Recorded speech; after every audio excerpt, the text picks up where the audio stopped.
welcome back to day 2 of Vlogmas. So I vlogged yesterday and today is day 2. Will I make it to day 24? You'll have to carry on watching and see.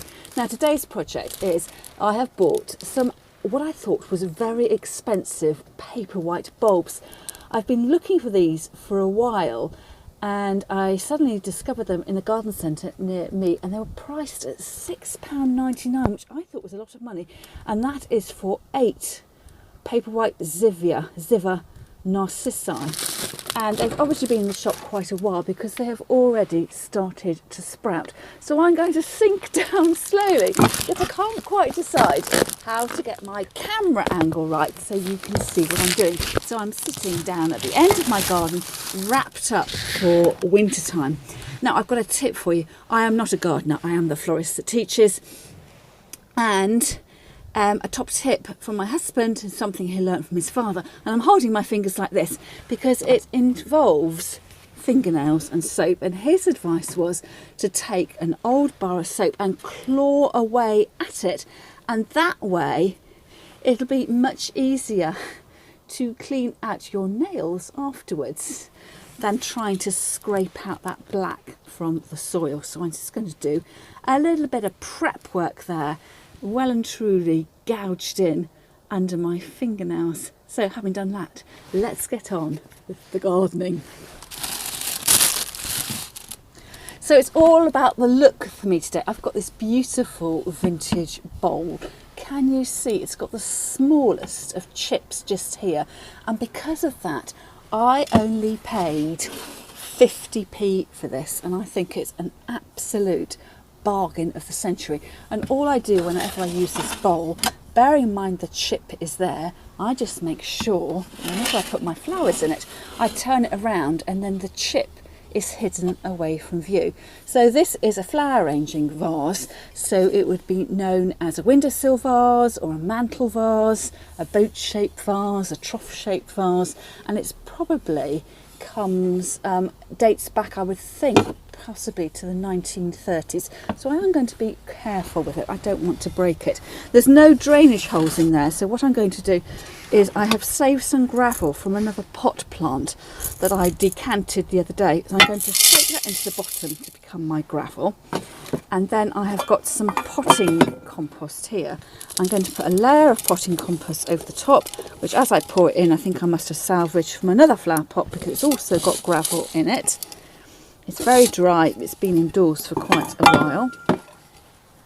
So scrunch that up, get rid of the lumps, and then taking my bowl, plant them down. It says on the packet to plant 4 centimetres deep, sorry, 10 centimetres deep and 10 centimetres apart, which I'm not going to do. I'm not planting that in the garden. I want these bulbs to look really, really gorgeous in the new year. So I'm going to dig down with my fingers and plant the bulbs down, and I'm going to have them so that they rest just on the surface.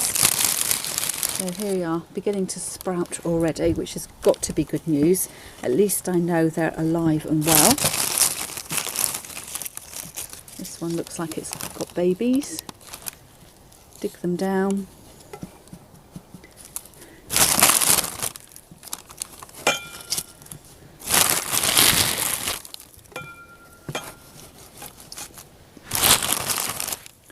I've got 3 more to go, so I'm going to squish them in. So these, with the warmth of my living room, will start to sprout up and will grow quite tall and leggy. So what I will do when they get to about this high is I'll put in some silver birch twigs that will be decorative and will offer support. Now this one bulb is starting to crack open. Do you reckon that will flower or not? Not quite sure actually. Dare I? Oh, it looks like. It's got a bit of mould on it. I think that might be a dud. So I will just leave it at planting my 7 bulbs across the top. So I shall get rid of that. And I've got some water on the side, so I shall water in. And then over the top, the soil doesn't look particularly attractive. And I've just discovered something in a box at the end of the garden, which my husband has said to me, can I throw this on the compost heap? And I said, no. I need it. And I've got left over from my flower classes last year, my Zoom flower classes, some moss that we used. Now the moss has been packed in a box and it's sort of in layers. It's sort of a good face to good face, and I think probably, oh look, I've turned it over. This piece looks okay. I thought it might have all rotted down, so it's carpet moss. It comes in a flat carpet and that doesn't look too bad at all. So what I thought I would do is to break pieces off and then nestle that around my bulbs, and that will give a good decorative finish, so it looks like I've got something purposeful to enjoy indoors rather than something that should really have been left out in the garden. So just being careful not to damage the bulbs that are already coming up. I will place that around the edges and then put that in one of the cooler rooms in my house to begin with until they're ready to go. And then come the new year, I'm hoping that I will have a head start on the spring bulbs which are going to be growing out in the garden. So that is what that looks like. And then what do I do with the other bulbs I've got? So another pack of bulbs. I thought, I've seen pictures in magazines of bulbs put into glass jars seemingly without any soil, so I thought I would give that a go. So this jar here was from, it was a beer glass. We went on holiday, would this be Spain or Italy? Beera. I guess that's Spain, I think. So a rather fancy glass that's made at home from Spain, and I think these are vintage jam jars from France, and I quite like the look of them. So with the leftover moss, I thought I might give each of these jars a mossy base and then sort of tumble the rest of the bulbs into the jars. So ideally this would have been fresh moss. It was a little bit greener. Perhaps if I'm going to be looking after it now and giving it a bit of water, it might green up again, you never know. And then I've got some pine cones indoors. I might put some pine cones in there just for decorative effect too. Let's open the bowl.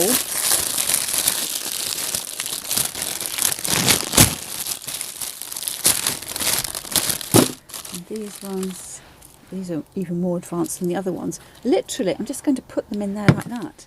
Just get them to stand up a little bit so they don't wobble around. And you can see growing towards the light, that will hopefully correct itself. Like that. Oops, that's a bit of a topsy-turvy one there. Looks like a bull with horns. A bit taller.